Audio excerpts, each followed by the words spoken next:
کہ محسن کائنات صلی اللہ علیہ وسلم نے ارشاد فرمایا خیرکم من تعلم القرآن وعلمہ، تم میں سے بہترین شخص وہ ہے جو قرآن کریم کو سیکھتا اور سکھاتا ہو۔ غور تو کر لے کہ حدیث میں کیا فرمایا گیا۔ الحمدللہ رب العالمین والصلاة والسلام سید الانبیاء والمرسلین محمد وآلہ وصحابہ رضوان اللہ تعالی اجمعین، اما بعد فاعوذ باللہ من الشیطان الرجیم، بسم اللہ الرحمن الرحیم، انا نزلنا الذکر وانا له لحافظون، وقال رسول اللہ صلی اللہ علیہ وسلم خیرکم من تعلم القرآن وعلمہ، او کما قال علیہ السلام۔ عجب نہیں کہ بدل دے اسے نگاہ تیری، عجب نہیں کہ بدل دے اسے نگاہ تیری، بلا رہی ہے تجھے ممکنات کی دنیا۔ برادران اسلام اور محترم سامعین اکرام، میں اس پرنور اور متبرک محفل میں متبرک کتاب قرآن کریم کی عظمت و فضیلت پر روشنی ڈالنے کی جسارت کر رہا ہوں۔ میں اس سرچشمے رشد و ہدایت اور منبع حکمت و شریعت کا تذکرہ کرنے جا رہا ہوں جس کی حفاظت کی ذمہ داری رب کائنات نے لی ہے۔ ارشاد سبحان ہے انا نحن نزلنا الذکر وانا له لحافظون، ہم ہی نے قرآن کو نازل کیا اور ہم ہی اس کی حفاظت کرنے والے گے۔ امید ہے کہ آپ حضرات بغور سماعت فرمائیں گے۔ اللہ ہمیں احکام قرآن کی معرفت عطا فرمائے، آمین۔ جب اہل مکہ نے قرآن کریم کو کلام اللہ کے خطاب سے نگی نوازا اور معجزہ ہونے کا انکار کر دیا، اس کتاب کا انکار کیا جس کے بارے میں ارشاد ربانی گئے لا ریب فیہ، اس میں کوئی شک نہیں، تو رب کائنات نے تمام فصحاء عرب و بلغاء عرب سے تحدی اور چیلنج کیا کہ تم ایک دو نہیں بلکہ بہت سارے مل کر بھی اس قرآن کے جیسی ایک چھوٹی آیت بھی نہیں لا سکتے، اگر تم اپنے قول میں صادق ہو تو لا کر دکھاؤ۔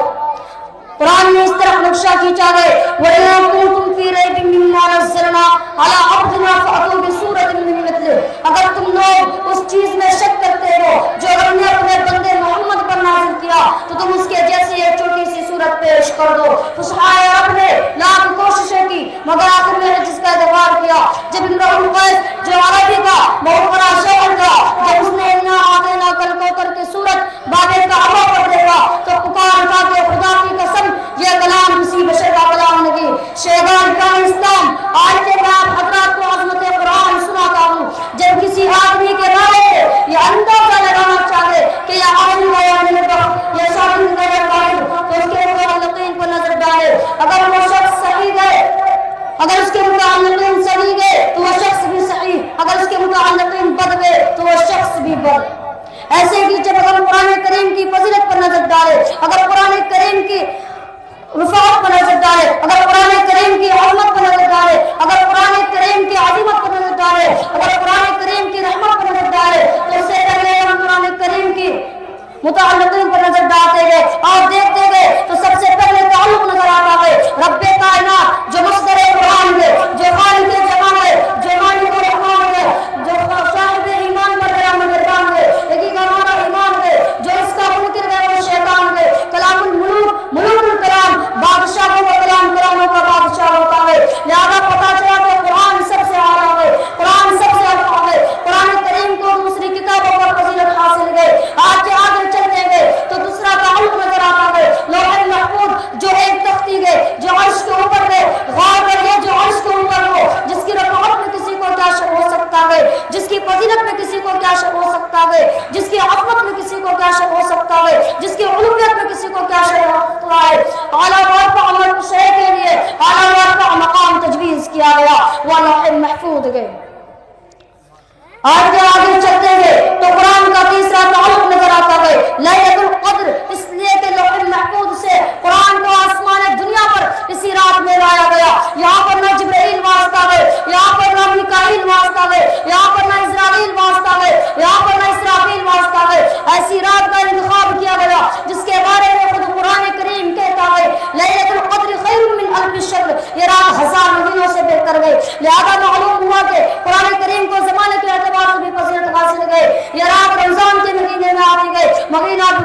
اور رات بھی مبارک۔ عزیزان ملت اور آگے چلے، قرآن کریم کا چوتھا تعلق گئے حضرت جبرائیل جو سید الملائکہ گئے، جس کو تمام فرشتوں پر فوقیت حاصل گئے، جس کے بارے میں قرآن نے رسول کریم کا خطاب دیا، قوت والا، عرش کے مالک کے پاس درجہ پانے والا کہا، جس کے بارے میں قرآن نے کہا ذی قوت عند ذی العرش مکین، سب کا مانا معتبر کہا۔ اس فرشتے کی فضیلت میں کوئی شک کر سکتا ہے جس کو قرآن نے عزت والا قرار دیا، جس کو قرآن نے قوت والا قرار دیا، جس کو قرآن نے خدا کے پاس درجہ پانے والا قرار دیا، جس کو قرآن نے پیکر امانت قرار دیا۔ قرآن کریم کا یہ تعلق بھی عظیم موقع ہے جس سے قرآن کی عظمت و فضیلت و رفعت روز روشن کی طرح آ جائے۔ قرآن کریم کا یہ تعلق بھی عظیم موقع ہے جس سے قرآن کریم کی عظمت و فضیلت و رفعت روز روشن کی طرح آ جائے۔ قرآن کریم کا پانچواں تعلق ہے مکہ و مدینہ، یہ زمین کا وہ حصہ ہے جہاں سے زمین کی ابتدا ہوئی، جو زمین تمام زمینوں سے زیادہ فضیلت رکھتی ہے، جس جگہ پر جنگ و جدال کرنا حرام ہے، یہ جگہ دار الامن ہے۔ اور قرآن کریم کا چھٹا تعلق ہے قلب ماغ رسالت، وہ قلب جس کو آب زمزم سے چار مرتبہ دھویا گیا، زمزم سے جس کو بچپن میں دھویا گیا، زمزم سے جس کو 30 سال کی عمر میں دھویا گیا، زمزم سے جس کو غار حرا میں دھویا گیا، زمزم سے جس کو معراج کے وقت دھویا گیا۔ سبحان اللہ سبحان اللہ۔ قرآن کریم کا ایک ایک تعلق میں عظمت و عزت ہے جس سے قرآن کی عظمت فوقیت عزت رحمت فضیلت اکثر من الشمس ہوتی گئی۔ قرآن کا ایک تعلق امت محمدیہ سے گئے جس کو امت خیر کہا گیا۔ قرآن کریم میں کوئی ایسا تعلق نہیں جس میں تھوڑی سی بھی کدورت ہو۔